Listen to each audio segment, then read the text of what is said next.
पतंजलि के देवरा चोली अरे होली में लाई बकीन के। आप सुन रहे हैं हॉट सिंगर धीरज निर्मोही को।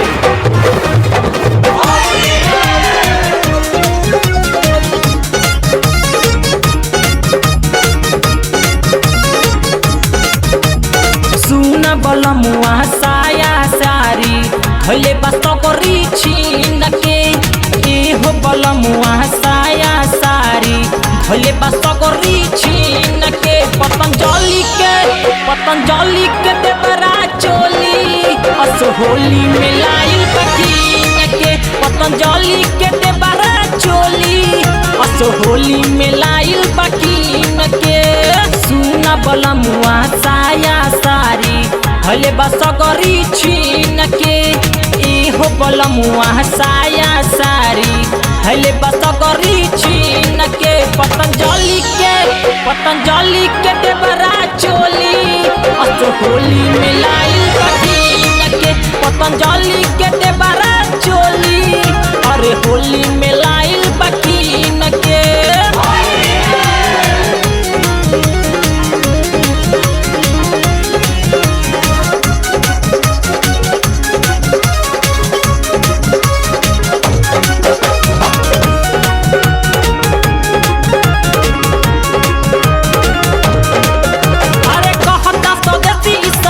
हवे नया तोहरे ला भौजी हम होली में मंगाया। कहता स्वदेशी सामान हवे नया तोहरे ला भौजी हम होली में मंगाया।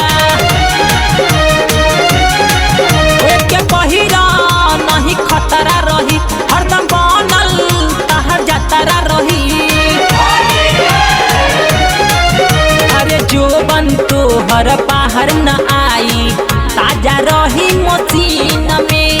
जो बन तोहर बाहर न आई ताजा रही मशीन में। पतंजलि के देवरा चोली अस होली में लाई बकीन के। पतंजलि के देवरा चोली अस होली में लाई बकीन के।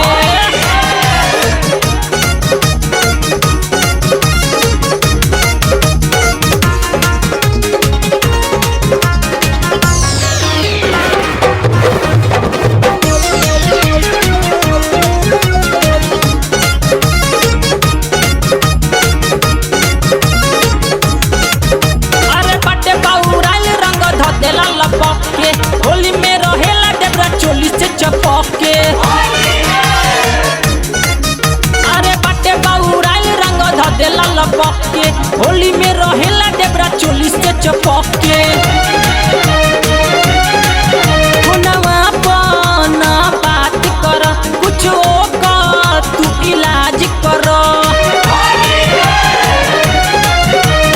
लहकता जहबानी के अगिया कटता दिन गिन के। लहकता जहबानी के अगिया कटता दिन गिन के। पतंजलि के देवरा चोली अरे होली में लाई बकीन के। पतंजलि के देवरा चोली अस होली में लाई बकीन के।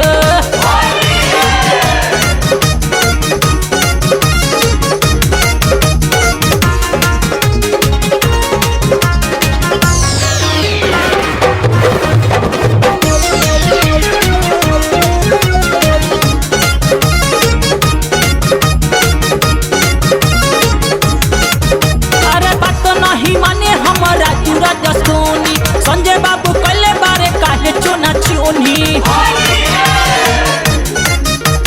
बात नहीं माने हम राजू राजा सोनी। संजय बाबू काहे पहले हमसे चोना चोनी। घरे आबा नीरज निरमोही न त हाथी गावे सब कोही। अरे रामदेव बाबा के हई बनावल नइखे बनल चीन में। रामदेव बाबा के हई बनावल नइखे बनल चीन में। पतंजलि के देवरा चोली अस असो होली में लाइल बा